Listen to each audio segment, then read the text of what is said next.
Interesting exciting video में आप सभी लोगों का स्वागत है। मेरा नाम है सुधीर और इस पर्टिकुलर वीडियो में हम बात करेंगे निफ्टी एंड बैंक निफ्टी के बारे में। निफ्टी का ऑप्शन चेन डाटा समझेंगे, अंडरस्टैंड करने की कोशिश करेंगे ये जो आज गिरावट आई है क्या प्योर प्राइस एक्शन के हिसाब से यानी मार्केट के सेंटीमेंट के हिसाब से है या फिर सिर्फ टेक्निकल वाइज गिरावट है और यहाँ से मार्केट कहाँ सपोर्ट ले सकता है, कहाँ पे मेजर ब्रेकआउट आएगा, इस चीज़ को हम समझने की कोशिश करेंगे। तो जल्दी से इस वीडियो को स्टार्ट करते हैं डाटा पे और समझेंगे यहाँ पे कि निफ्टी का ऑप्शन चेन डाटा कैसा बना हुआ है। साथ ही साथ अंडरस्टैंड करने की कोशिश करेंगे ये जो मार्केट में गिरावट आई है क्या इसका रीज़न मंदी है, मतलब मार्केट रिसेशन में जा रहा है इसलिए गिरावट आई है, क्योंकि जो प्राइस एक्शन है वो स्टिल नेगेटिव बना हुआ है और उस प्राइस एक्शन का इफेक्ट क्या पड़ेगा आगे आने वाले दिनों पे, इस चीज़ को हम समझने की कोशिश करेंगे।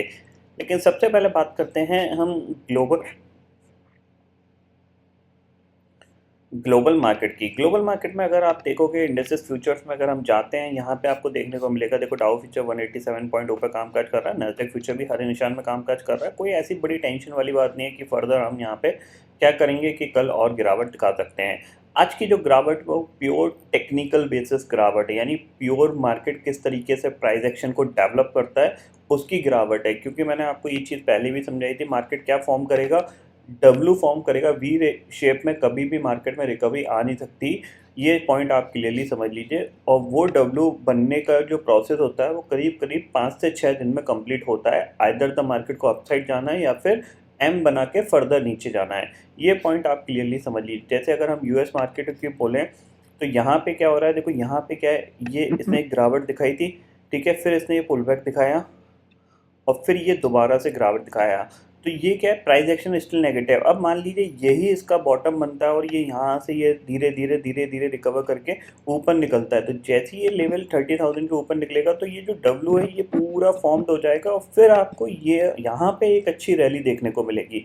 इसके बीच में जब तक ये रहेगा तो थोड़ा सा वॉलेटाइल ही रहेगा, बिकॉज जाहिर सी बात है जो एग्रेसिव सेलर है वो यहाँ पे एग्जिट करने की कोशिश करेंगे और जो बायर्स हैं जिनको बाय करना है वो बाय करने की कोशिश करेंगे। तो यहाँ पे क्या वॉलेटिलिटी क्रिएट होगी, क्योंकि बायर्स यहाँ पे ये देखेगा कि 52 वीक के लो पे मार्केट है, ऑलमोस्ट अच्छे प्राइस पे मिल रहा है, 29,000 के नियरेस्ट पहुँच गया है डाउ, तो हम इन्वेस्टमेंट कर सकते हैं। आगे आने वाले दिनों पे 10 से 15% के रिटर्न मिल सकते हैं। ये पॉइंट ऑफ व्यू यहाँ पे ध्यान में ज़रूर रखिएगा, ठीक है। और सेलर को ये लगेगा नहीं इन्फ्लेशन अभी भी हाई है और अभी भी इंटरेस्ट रेट बहुत तेज़ी से बढ़ सकते हैं, आगे आने वाले दिनों में और प्रॉब्लम देखने को मिल सकती है, तो वो सेल करने की कोशिश करेगा। अब जब तक उसकी सेलिंग रुकेगी नहीं, मार्केट बॉटम बनाएगा नहीं, तो जाहिर सी बात है यहाँ पे ये इस चैनल के अंदर कंटिन्यूसली वॉलेटिलिटी क्रिएट करेगा और वॉलेटिलिटी के बाद फिर अगर ये ब्रेकडाउन देता है तो उसका मतलब क्या है, सेलर से स्ट्रॉन्ग है तो आपको नीचे की साइड एग्रेसिव होकर सेल करना है। और अगर ये यहाँ से ऊपर निकल जाता है 30,000 के ऊपर तो वहाँ पे आपको बाय करके काम करना है। तो ये समझ लीजिए ये एक डब्ल्यू पैटर्न के फॉर्मेशन के लिए यहाँ पे कंसोलिडेशन दिखाएगा, ठीक है। अगर और चीज़ें हमें समझें कि इसका इफेक्ट हमारे मार्केट पे क्या पड़ेगा, तो ये चीज़ समझ लीजिए मार्केट सबसे ज़्यादा सेंटीमेंट के हिसाब से चलता है, ठीक है ना। अगर लेटर सपोज यहाँ से यूएस मार्केट और 5% गिर जाता है तो क्या हम भी 5% गिरेंगे? हम 5% नहीं गिरेंगे, क्योंकि यूएस की प्रॉब्लम ज़्यादा है तो वो एक ही दिन में 2-3% गिर जाएगा और फिर उसके बाद वो कंसोलिडेशन करने लगेगा। जैसे वो कंसोलिडेशन करने लगेगा हमारा मार्केट तो अच्छा है, हम तुरंत बाउंस कर जाएंगे। तो हमें गिरने के लिए क्या रीज़न चाहिए, डाउ यहाँ से कंटिन्यूसली गिरता चला जाए।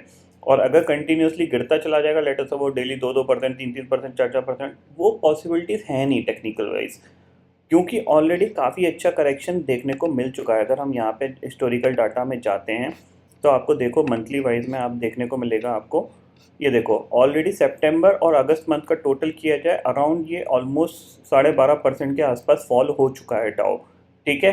तो ये पॉइंट आपको यहाँ पे ध्यान में रखना है कि ऑलरेडी डाउन है पिछले 2 महीने में, तो हो सकता है आपको एक बाउंस देखने को मिले या फिर थोड़ा सा वॉलेटाइल ट्रेडिंग सेशन देखने को मिले इस मंथ में। यानी मार्केट ऊपर भी जाए नीचे भी जाए, ऊपर भी जाए नीचे जाए, फिर जाके एक ऊपर की साइड का मूवमेंट दिखाए या फिर नीचे की साइड का मूवमेंट दिखाए। ये पॉइंट आपको यहाँ पे ध्यान में रखना है। सेम चीज़ यहाँ पे अभी जो रिसेंटली फॉल आया था उसमें क्या चीज़ थी, उसमें ये था कि जो नैस्डैक था उसने कोई स्विंग लो नहीं बनाया था, बट इसने अब जाके स्विंग लो बना दिया है। तो हो सकता है नया स्विंग लो टेस्ट कराने के बाद, यानी जो वीक हैंड हैं जो लॉन्ग साइड पे पोजीशन लेके बैठे हुए हैं उनको एग्जिट करने के बाद मार्केट बॉटम आउट हो जाता है।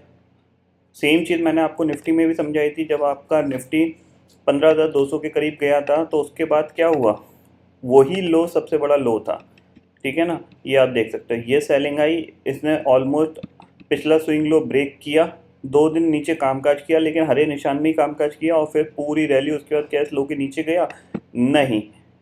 ये तरीका होता है मार्केट का वीक हैंड को निकालने का ही। वो क्या करेगा, एक बड़ा ब्रेक डाउन दिखाएगा, उस ब्रेक डाउन में इतनी हैवी सेलिंग आएगी कि सामने वाले के वैसे ही हाथ पैर फूल जाते हैं, और फिर धीरे धीरे धीरे मार्केट अपनी जर्नी में स्टार्ट हो जाता है, ठीक है। मैं ये नहीं कह रहा कि मार्केट गिरेगा नहीं, डेफिनेटली गिर सकता है, अगर सेंटीमेंट ख़राब बने रहेंगे तो डेफिनेटली गिर सकता है, बट उतना एग्रेसिव गिरेगा ये हमें आगे आने वाले 1-2 दिन में पता चल जाएगा, और वो कौन से लेवल होंगे उसी को हम समझने के लिए ये वीडियो बना रहे हैं, ठीक है।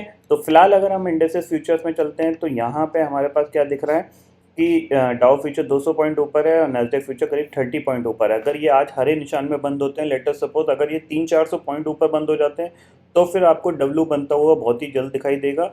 अगर ये 200-250 पॉइंट ही या फिर फ्लैट या फिर नेगेटिव बंद होते हैं, तो डब्ल्यू बनने में थोड़ा सा और टाइम लगेगा, 5 से 6 ट्रेडिंग सेशन का। उसके बाद हम डिसाइड करेंगे कि मार्केट क्या फर्दर रैली देने के लिए स्टार्ट हो रहा है, यानी इसका बॉटम बन चुका है या फिर अभी भी स्टिल पेंडिंग है, ठीक है। बट इम्पॉर्टेंट चीज़ है हमारा मार्केट, हम उसको समझते हैं। तो हमारे मार्केट में अगर आप देखोगे तो आज के दिन ट्रेडिंग सेशन में अगर हम देखें तो निफ्टी की जो क्लोजिंग आई है वो आपकी आई है, वो प्योरली आपकी जो आई है वो आई है 16,876 पे, ठीक है।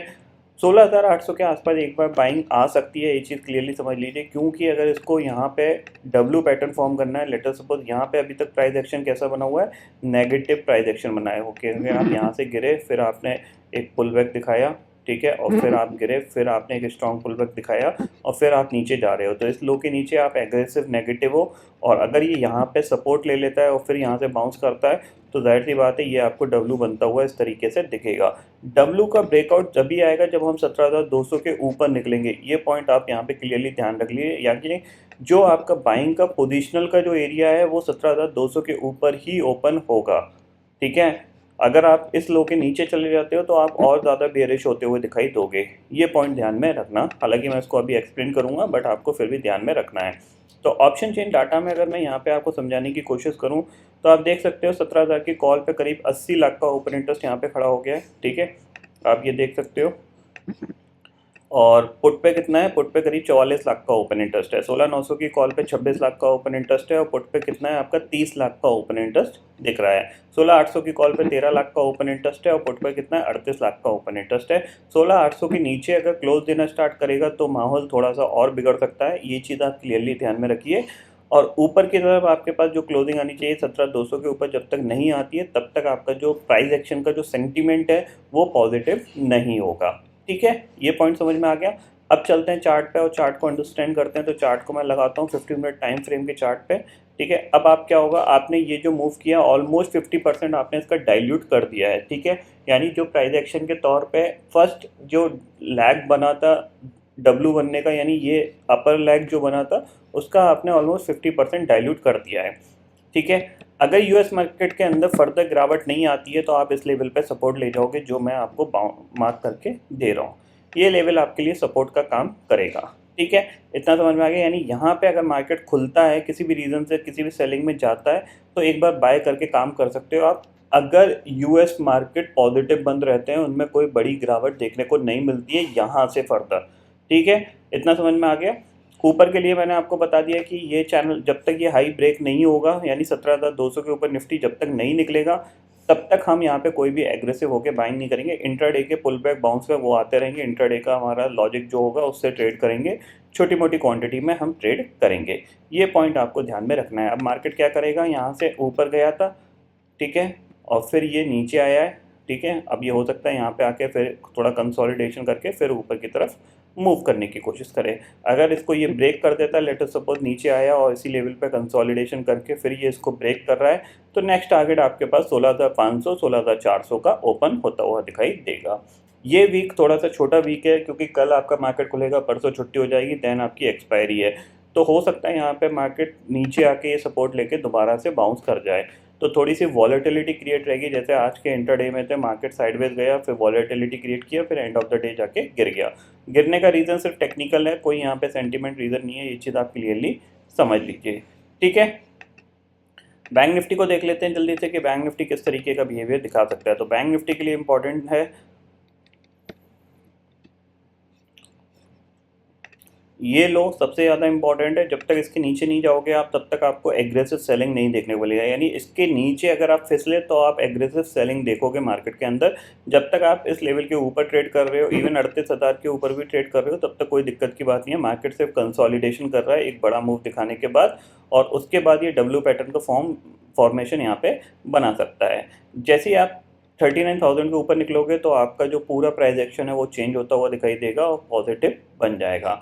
तो फिलहाल आपको इस चैनल के अंदर क्या करना है, थोड़ा सा हाथ में जो खुजली मस्ती है ना उसको कम मचाना है, ठीक है ना। कि हाँ भैया एक यूट्यूबर ने डाल दिया 20 लाख का प्रॉफिट आज के दिन का या 10 लाख का, मैं भी 15 लाख रुपए कमा के ही जाऊँगा, या तो 15 तो नहीं तो 5 लाख कमा के जाऊँगा। ऐसी गलती मत करिएगा। सामने वाला जो कर रहा है वो उसकी एक्सपर्टाइज है, वो हो सकता है बहुत मेहनत के साथ उसने वो चीज़ें सीखी हैं। जिस लेवल पे वो पहुंचा है बहुत ही अंडरस्टैंडिंग के साथ पहुंचा है, तो हो सकता है उसको प्रॉफिट वहाँ पे मिल गया हो, बट आपको मिलेगा इस चीज़ की कोई गारंटी नहीं है। ये पॉइंट आपको ध्यान में रखना है। और मार्केट में एक रूल मैं हमेशा आपको बताता हूँ, मार्केट में सबसे पहला रूल ही यही है कि आपको अपनी कैपिटल को प्रोटेक्शन के साथ मार्केट में इस्तेमाल करना है, ठीक है। ऐसा नहीं है कि आंख बंद करके अपनी कोई भी पोजीशन बना ली और फिर आप उस पोजीशन को रखे हुए हो पूरे दिन और लॉस पे लॉस लिए जा रहे हो। तो लोगों के 15-15 दिन में मैंने 15 साल की सेविंग्स जाती हुई देखी है। तो प्लीज़ आप सभी लोगों से रिक्वेस्ट है, जब भी मार्केट कंसोलिडेशन करता है एक रेंज के अंदर स्टक होता है, तो आप अपनी क्वांटिटी को कम रख के ट्रेड किया करिए। या फिर अगर आप ट्रेडिंग कर रहे हो तो ओवरऑल आपको ट्रेडिंग 10-12-15 हज़ार से करनी चाहिए। मेरे हिसाब से आपको कोई at the money in the money option खरीद के काम करना ही नहीं चाहिए। आपको slightly out of the money option खरीदना चाहिए, वहाँ पे थोड़ा सा 1 लॉट 2 लॉट लेके काम करना चाहिए। अगर मार्केट आपके फेवर में गया तो आपको बहुत अच्छा पैसा मिलेगा। आप इन द मनी ऑप्शन खरीदते हो, फिर उसमें 20-20 30-30 पॉइंट कमाते हो, उसमें आपका रिस्क बहुत ज़्यादा होता है। फिर उस रिस्क को मैनेज नहीं कर पाते हो, वो पैसे चले जाते हैं, फिर आप पछताते हो। तो वो काम मत करो ना कि अब पछताए होत का जब चिड़िया चुग गई खेत। यानी सारे पैसे चले गए, अब आप सोच रहे हो कि मैं ट्रेडिंग सीख जाऊं, लॉस को रिकवर कर लूं, या फिर कोई मेरी हेल्प कर दे। तो उसका फ़ायदा क्या है? अगर आपको हेल्प चाहिए, प्रोफेशनल नीड्स चाहिए या प्रोफेशनल हेल्प चाहिए, तो उसके लिए आप पहले से ही प्लान करो, आप अपनी कैपिटल को बचा के रखो, ठीक है। तो ये पॉइंट आपको सारे क्लियर हो गए होंगे। ग्लोबल मार्केट की सिचुएशन में ऑलरेडी आपको बता चुका हूँ, करेंटली ठीक ठाक सी लग रही है, पॉजिटिव ट्रेड कर रहे हैं, जो कि मॉर्निंग में नेगेटिव थे, बट फिलहाल 200 पॉइंट डाउ फ्यूचर ऊपर है, नैस्डैक भी करीब 20 पॉइंट ऊपर है। अगर बाउंस बैक आता है तो बहुत अच्छी बात है, हमारा मार्केट यहीं से बाउंस बैक करने की कोशिश करेगा। बट फिलहाल कोई बड़ी मंदी आएगी ये फिलहाल हमारे मार्केट में नहीं दिख रही है। अगर करेक्शन ग्लोबल मार्केट में बढ़ेगा तो ही हम गिरेंगे, अदरवाइज हम थोड़ा सा कंसोलिडेशन करेंगे, ऊपर उतनी तेज़ी से नहीं जाएंगे, ठीक है। तो आई होप दोस्तों ये पर्टिकुलर डाटा आपको समझ में आ गया होगा। दोस्तों फिलहाल इस वीडियो में इतना ही है। आई होप ये वीडियो आपको पसंद आएगा। वीडियो पसंद आता है तो लाइक और शेयर ज़रूर करिएगा, और चैनल को जो सब्सक्राइब कर लीजिए, क्योंकि मैं सुधीर लेके आता रहूँगा हर दिन आपके लिए नए नए वीडियो। इसी के साथ शुक्रिया दोस्तों, जय हिंद।